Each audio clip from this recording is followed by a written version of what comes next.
Salut à tous et bienvenue sur Petite Voix du Monde. Je suis Laga, votre guide dans cette exploration passionnante des histoires inspirantes d'enfants du monde entier. Aujourd'hui, je suis ravi de vous présenter une histoire enrichissante, motivante et empreinte de sagesse sur la conquête de la bonté au-delà de la méchanceté. Dans une grande maison, une jeune adolescente âgée de 17 ans vivait avec ses cousins et cousines sous le toit de son père, frère de la mère de ces derniers. Bénéficiant du confort et de la générosité de son père, elle avait néanmoins son propre espace. Cependant, l'arrivée de ses cousins et cousines pour les vacances perturba son quotidien, suscitant en elle une attitude malveillante à leur égard. Mais elle ignorait que ses enfants étaient aussi privilégiés qu'elle. Un jour, lors d'un repas en famille, le plus jeune des neveux posa une question troublante à son oncle, le père de la jeune adolescente. Pourquoi certaines personnes sont-elles méchantes ? Comment peut-on surmonter la méchanceté qui réside en nous ? Cette histoire nous enseigne des leçons précieuses sur la nature humaine et la façon de surmonter la méchanceté. Si cette histoire vous a interpellé, n'hésitez pas à exprimer votre intérêt en cliquant sur j'aime. Si elle vous a inspiré, partagez-la sans hésiter. N'oubliez pas de partager vos réflexions dans les commentaires. Si vous avez trouvé cette histoire captivante, pertinente et stimulante, abonnez-vous à notre chaîne pour rejoindre une communauté en plein essor. Sans plus attendre, plongeons ensemble dans le récit captivant de cette histoire.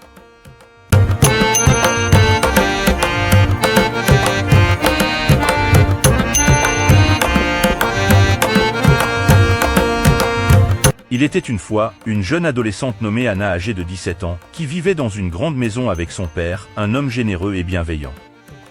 Anna était l'unique enfant de son père, et elle avait grandi dans un environnement de confort et de sécurité. Un jour, le père de Anna décida d'inviter les enfants de sa sœur à passer les vacances chez eux. Ces enfants étaient les cousins et cousines de Anna, et bien qu'ils soient de la même famille, Anna se sentit soudainement envahie dans son propre espace.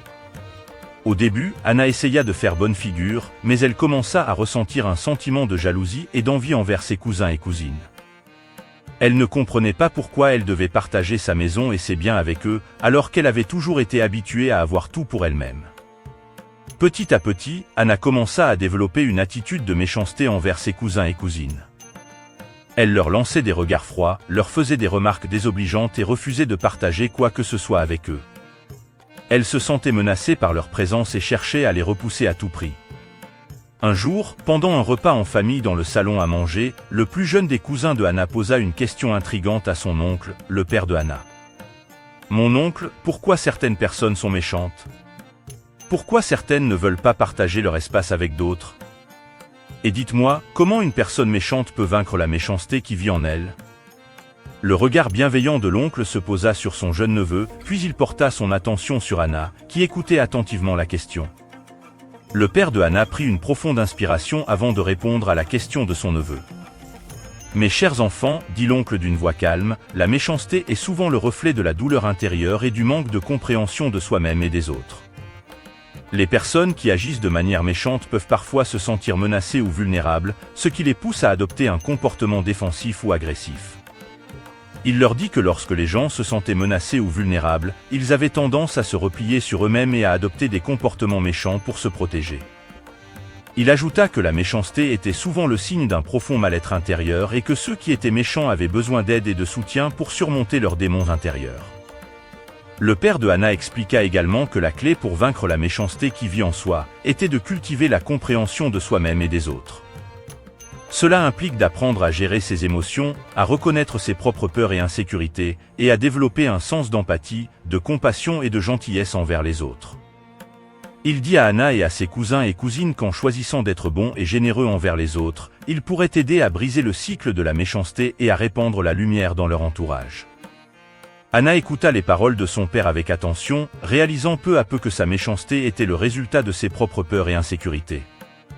Elle décida alors de faire un effort conscient pour être plus gentille et aimante envers ses cousins et cousines, réalisant que c'était le seul moyen de trouver la paix intérieure et le bonheur véritable.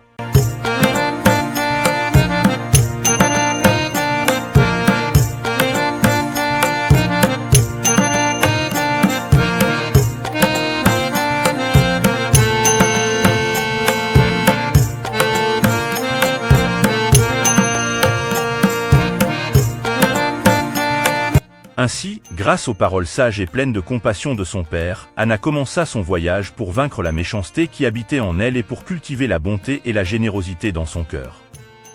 Et même si ce voyage serait long et difficile, elle savait qu'avec de la patience, de la persévérance et de l'amour, elle pourrait surmonter tous les obstacles sur son chemin. Merci de nous avoir rejoints dans ce voyage extraordinaire sur comment vaincre la méchanceté à travers les histoires merveilleuses des enfants du monde entier sur Petite Voix du Monde. Continuons à célébrer ces petites voix, à apprendre les uns des autres et à embrasser la richesse de notre monde. Restez à l'écoute pour nos prochaines aventures en Afrique et partout ailleurs dans le monde, où nous aurons l'occasion de découvrir encore plus d'histoires d'enfants extraordinaires. N'oublions pas que l'avenir de ce monde repose entre les mains de ces futurs messieurs et mesdames qui sont ces enfants, pourvu qu'ils reçoivent des conseils et des enseignements constructifs, motivants et empreints de sagesse. N'oubliez pas non plus de partager vos avis, commentaires ou suggestions sur ces histoires. En attendant nos prochaines aventures, prenez bien soin de vous et à très bientôt pour de nouvelles découvertes fascinantes sur Petite Voix du Monde.